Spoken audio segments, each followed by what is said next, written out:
Anil Hakim. Wa kama qala alaihi salam, sebagaimana bersabda alaihi salam baginda Nabi besar Muhammad sallallahu alaihi wasallam, apa kata Rasulullah? Aktsiru qira'ata hadhihi surati, perbanyaklah oleh kamu sekalian. Kalimat aktsiru itu diakhiri dengan huruf wawu. Wawunya wawu jamak. Jamak itu artinya banyak, lebih daripada dua. Aktsiru, perbanyaklah oleh kamu sekalian, wahai manusia. Apa yang harus kita perbanyak? Qira'ata hadhihi surati, membaca surat ini. Berarti kita diperintahkan oleh Rasulullah untuk memperbanyak baca surat Yasin. Fa inna fiha, karena di dalam kandungan surat Yasin itu khasa'isa katsiratan, ada beberapa kekhususan yang banyak. Hatta kila, sampai dikatakan fi syarhi hadzal hadis, di dalam syarah hadis ini, innal ja'i'a, sesungguhnya orang yang lapar. Kita lagi lapar nih. Lapar, kalau lapar nggak, perut kita itu kosong, belum makan, berarti belum terisi. Idza qara'aha, apabila membaca orang yang lapar akan surat Yasin, bihuduril qalbi, hadir dalam hatinya. Itu makhrajnya dibaguskan, arti-artinya kita ketahui, walaupun secara global. Asba'ahullahu, ini kalimat asba'ahu itu fi'il dan maf'ul. Asba'ahu, maka mengenyangkan. Ini jadi jawab dari apa? Dari innal ja'iza qara'a. Ini jawabnya iza. Iza itu izan syartiyah. Setiap syarat itu pasti ada jawabnya. Idza qara'aha, apabila seseorang yang lapar itu membaca bihuduril qalbi asba'ahullah, maka mengenyangkan Allah. Mengenyangkan kepada orang yang membaca surat Yasin. Allahu, siapa Allah? Min fadlihi, dari keutamaannya Allah subhanahu wa ta'ala. Itu karena keutamaannya Allah. Allah mengutamakan akan yang namanya surat Yasin. Bahkan kemarin ketika ada orang baca surat Yasin dalam sakaratul maut, nazala alaihima bi'adadi kulli harfin asyrata amlakin. Berapa ribu itu malaikat yang diturunkan oleh Allah ketika ada orang yang meninggal dunia, ketika dalam sakaratul maut. Nah, dibacakan surat Yasin, satu huruf aja Allah jadikan satu malaikat. Kalau ribuan huruf yang ada di dalam surat Yasin, wal Qur'anil Hakim aja, Yasin itu kan dua, ya sama sin. Wal Qur'an ada waw, ada alif, ada lam, ada qaf, ada ra, ada alifnya dua, ada nun. Itu berapa kali 10? Satu huruf aja 10. Bagaimana kalau kita baca ribuan huruf? Bahkan ya bisa di atas ribuan huruf ini. Lebih dari ribuan huruf. Berarti kalau 1000 dikali 10, berapa? Udah 10.000. Apa tugasnya malaikat? Nah, tugasnya malaikat bukan sekedar niatin, bukan sekedar mandorin, tapi memintakan ampun untuk orang yang dibacakan dan orang yang membaca. Nah, itu orang yang dalam keadaan lapar ketika dia baca surat Yasin, bihuduril qalbi, artinya dia hadirkan bacaan Yasin itu di hatinya. Asba'ahullah. Makanya orang-orang terdahulu, bayangkan coba yang namanya Sunan Kalijogo ketika ditinggal oleh Sunan Bonang, disuruh nungguin mau belajar sama Sunan Bonang. Sunan Kalijogo, kamu diam di sini, nanti saya akan kembali lagi. Berapa tahun itu ditinggal sampai ditutupi oleh yang namanya rumput. Makannya dengan apa? Coba dah kalau kita pikirin. Iya, namanya wali Allah, makanannya dengan kalimat-kalimat seperti ini. Makanya wajar asba'ahullah, maka akan dikenyangkan oleh Allah. Kita pernah dengar cerita di dalam surat Al-Kahfi itu ada yang namanya 7 pemuda, ada yang mengatakan 6 pemuda, ada yang mengatakan 5 pemuda yang teguh keimanannya kepada Allah Subhanahu wa ta'ala ketika mau dibunuh oleh raja yang zalim, yang pada akhirnya dia menepi ke sebuah goa. Di goa itu ditidurkan oleh Allah Subhanahu wa ta'ala. Walabitha fi kahfi, berapa sini itu? Walabistum fil kahfi, berapa sini itu? Apa namanya? Mi'at, salah sami'atin. Itu dalam Al-Quran, dalam surat Al-Kahfi itu. Walabithum fil kahfi salasami'atin itu berapa? 300. Wazdadu tis'a, lebih 9 tahun. Berarti 309 tahun ditidurkan oleh Allah Subhanahu wa taala gara-gara mau dibunuh. Hatinya itu imannya yang kuat, akhirnya dia menepi ke sebuah goa. Di goa itu ditidurkan oleh Allah Subhanahu wa taala. Di dalam goa itu ditidurkan, beda dengan tidur sendiri. Ditidurkan sama dengan kalimat asra, subhanalladzi asra, yang menjalankan. Berarti bukan kehendak Nabi Muhammad sendiri, ada Allah yang menghendaki perjalanan Isra Mi'rajnya Nabi Muhammad Shallallahu Alaihi Wasallam dari Masjidil Haram sampai ke Masjidil Aqsa dalam tempo waktu yang sepertiga malam. Coba bayangkan sepertiga malam, dari jam 6 sampai jam 6 pagi itu dibagi 3, 12 dibagi 3 berarti berapa? 4 jam cuma perjalanannya sampai menembus langit pertama, langit kedua, langit ketiga, langit keempat, langit kelima, langit keenam, lapis yang ketujuh sampai ke Sidratil Muntaha, sampai ke Arsy, dapat perintah sholat dalam satu hari satu malam 50 waktu, yang pada akhirnya dapat pengurangan, dapat dispensasi lantaran ketemu Nabi Allah Musa alaihi salam. Sampai di langit yang keempat disuruh balik lagi kepada Allah, sampai diturunkan itu dari 50 waktu menjadi 5 waktu, yang pada akhirnya kita sekarang ini menjalankan perintah tersebut di dalam apa? Di dalam satu hari satu malam. Nah, itu keistimewaan yang Allah berikan kepada baginda Rasul Muhammad Shallallahu Alaihi Wasallam. Nah, ini karena kemuliaan keutamaannya Allah, maka orang yang membaca surat Yasin itu akan dikenyangkan oleh Allah ketika dia lapar. Wa in qara'aha, jika seseorang membaca surat Yasin, wa in qara'aha, jika membaca kepada surat Yasin, ini tetap ada fiil, ada maf'ul. Yang seharusnya di dalam susunan itu, di dalam grammar itu ada fiil, fa'il, maf'ul, tapi ini maf'ul mendahulukan fa'ilnya. Fa'ilnya mana? Fa'ilnya lafaz al-khaibu. Al-khaibu dibaca rofa, dibaca pu. Karena apa? Karena menjadi fa'il. Wa in qara'aha, dan jika membaca kepada surat Yasin al-khaibu, orang yang takut. Kita dalam keadaan takut. Azhaballahu ta'ala, maka Allah menghilangkan. Apa yang dihilangkan? Huznahu, kesedihannya, wa khawfahu, dan rasa takutnya. Ini pernah kejadian ada seorang pekerja dari Malaysia ketika dia tinggal di Amerika. Di Amerika kan beda dengan kita. Yang namanya Amerika itu kalau udah masuk ke rumah ya nggak keluar. Ketika kita di sana ya jalan sendiri di tengah malam. Ya nggak ada apa-apa, nggak kayak kita ada tongkrongan ini, tongkrongan itu, pengajian ini, pengajian itu. Kalau mereka ya disiplin waktunya memang benar-benar nggak seperti orang kita. Mereka disiplin.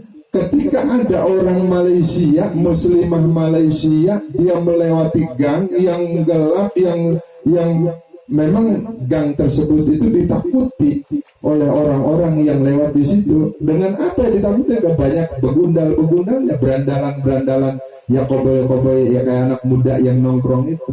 Tapi orang Malaysia ini dengan keteguhan hatinya, dia menuju jalan tersebut dengan membaca kalimat Allahu la ilaha illa huwal hayyul qayyum la ta'khudhuhu sinatun wa la. Dia baca ayat kursi. Tuh, dia baca ayat kursi sampai selesai. Tahu-tahu dia lewat, pemuda tadi itu tidak menghiraukan perempuan muslimah yang berjilbab cantik. Tahu-tahu anak muda itu apa? Enggak menghiraukan orang yang lewat tadi. Tahu-tahu begitu paginya dia dengar berita ada yang namanya wanita yang lewat di tempat itu diperkosa oleh orang yang memang benar lewat di tempat yang dia lewati. Itu pemuda yang sedang duduk asik sambil minum, diperkosa itu anak itu. Lalu dia penasaran, ini anak-anak Malaysia itu, muslimah Malaysia. Dia datang ke kantor polisi. Dia akhirnya bertemu dengan apa sih? Dengan pemuda yang memperkosa perempuan lain yang tadinya udah dilewati oleh dia duluan. Akhirnya dia bertanya, kenapa? Tuhan memperkosa wanita yang lewat sesudah saya, sementara Tuhan pada waktu itu kalau memang Tuhan memperkosa, saya yang Tuhan perkosa terlebih dahulu. Padahal saya jalan pada waktu itu sendirian dalam rasa takut. Enggak mungkin kamu bukan sendirian, ada di samping kiri kamu itu. Iya, nah itu yang disebut dengan yang namanya khoda. Allah turunkan yang namanya pertolongan. Nah makanya ketika Nabi waktu perang Badar itu Nabi melemparkan pasir, nah pasir itu menjadi ribuan malaikat. Bahkan Nabi ketika mau berangkat dari Gua Hira, Nabi mengambil segenggam pasir itu, dia lemparkan, wa ja'alna min baini aydihim saddan wa min khalfihim saddan fa'ushaynahum fahum la yubsirun. Itu saking keistimewaannya Rasulullah dilemparin yang namanya pasir, butiran pasir itu, orang-orang kafir Quraisy Mekah itu enggak melihat kepergian baginda Rasul Muhammad Shallallahu Alaihi Wasallam yang akhirnya selamat dengan sahabat Abu Bakar As-Siddiq. Itu baru keluar dari rumahnya Ali bin Abi Thalib, belum sampai cerita ini ke gua Sur, tempat Nabi bersembunyi dari kepungan kafir Quraisy. Akhirnya ada laba-laba dan juga burung merpati yang buat sarang di situ, yang Rasulullah ada di dalam gua tersebut, yang pada akhirnya nggak mungkin ada orang di dalam, karena kalau memang ada orang ini pintu gua ini akan rusak. Kalau ada sarang laba-laba yang ada di pintu gua itu akan rusak.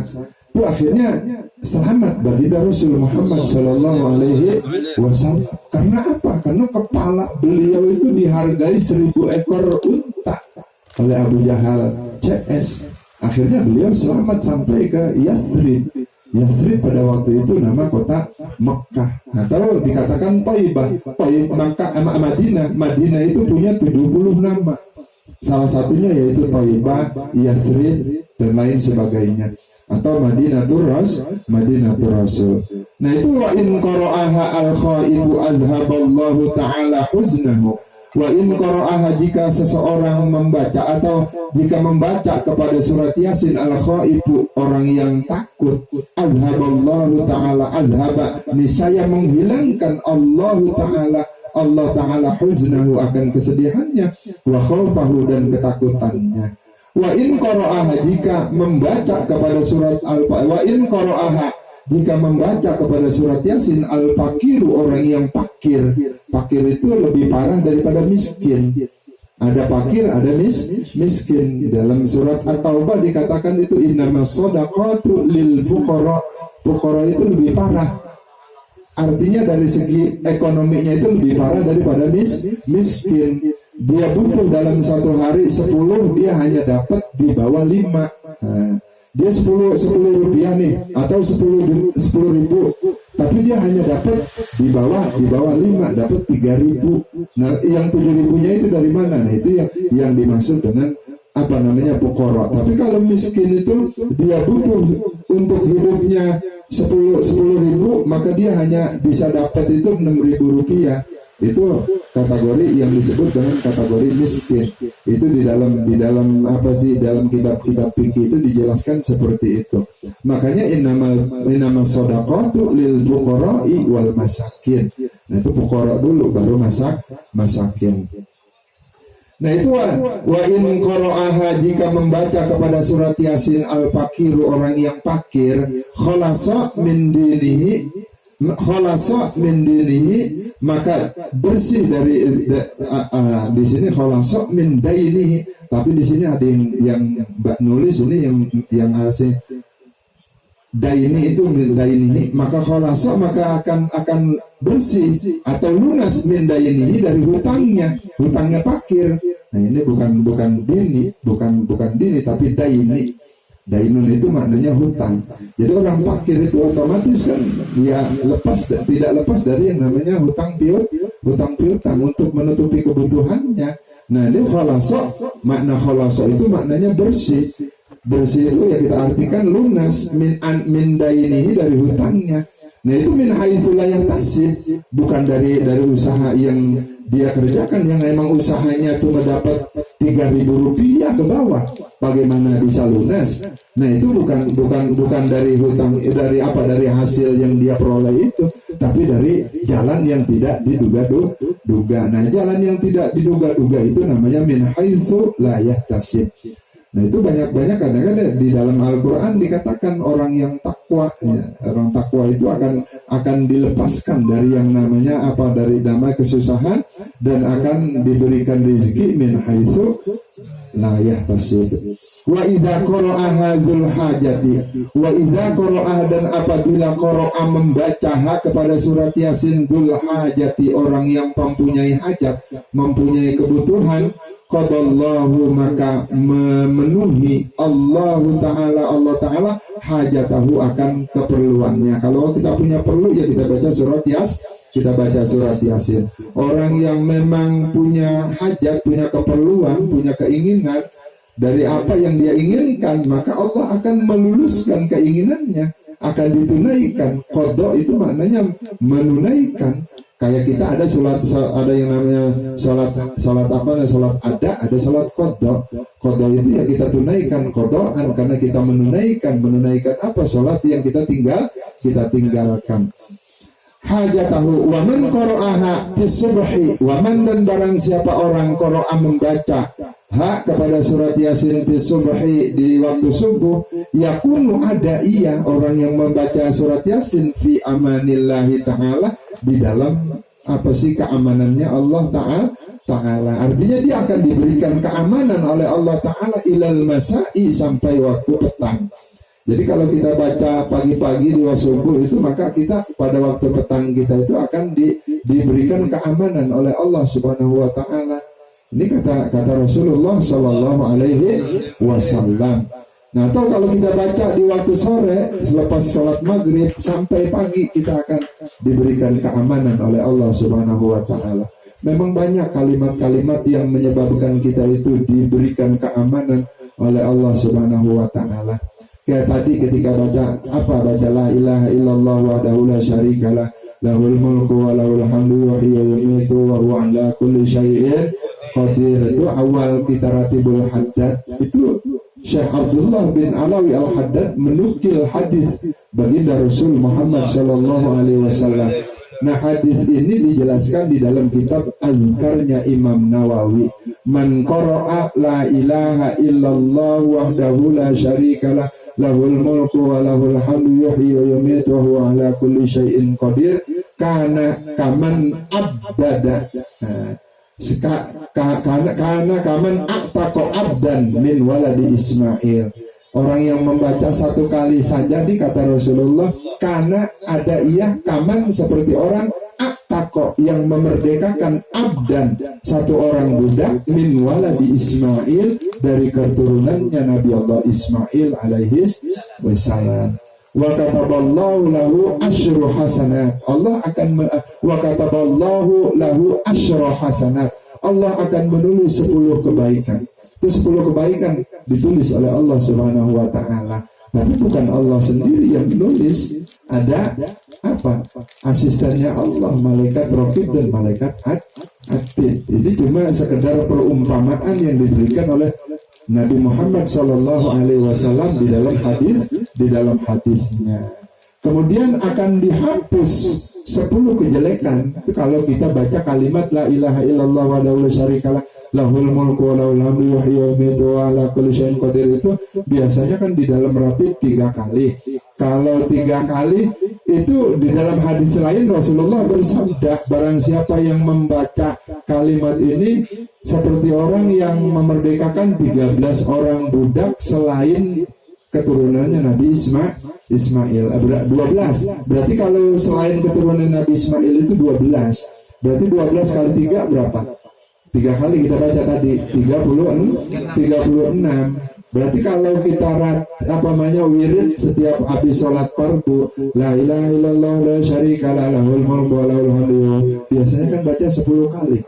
Berarti kalau kita baca 10 kali itu 120, seperti kita pahalanya itu seperti memerdekakan budak, selain keturunannya Nabi Ismail itu 120 budak. Kan kebaikan kita itu dicatat 10. Berarti kalau kalau kita baca 10 kali itu, kali 10 udah berapa kebaikan dicatat oleh Allah? 100 kebaikan. 100 apa kalau kita baca 10 terus di ini 10 ya 100 kebaikan. Terus dosa-dosa kita itu dihapus berapa kali? Nah itu 100 kali dosa kita. 100 dosa kita itu akan dihapus oleh Allah Subhanahu wa taala. Bagaimana bilangan dosa yang 100 itu? Allah yang punya aturan. Yang penting kita tugas kita untuk membaca kalimat-kalimat seperti itu. Bahkan kita harus meyakini ini apa yang dikatakan oleh baginda Nabi besar Muhammad Sallallahu Alaihi Wasallam.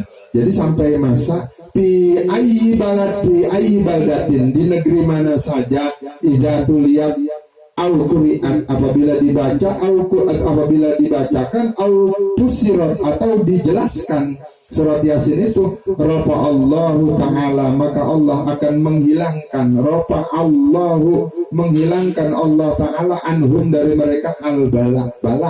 Jadi bala itu akan dihilangkan oleh Allah Subhanahu wa ta'ala. Atau itu bala, di dalam Al-Quran itu bala 6 kali, ujian, cobaan. Ya bala kalau bahasanya, kalau untuk orang kita ya ujian, tapi kalau untuk orang kafir namanya azab bagi mereka. Tuh, di dalam Al-Quran itu ada 6 surat yang menyebutkan bala, 6 kali disebutkan 8 bala itu.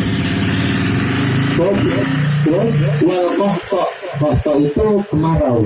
Artinya qahta itu maknanya kemarau.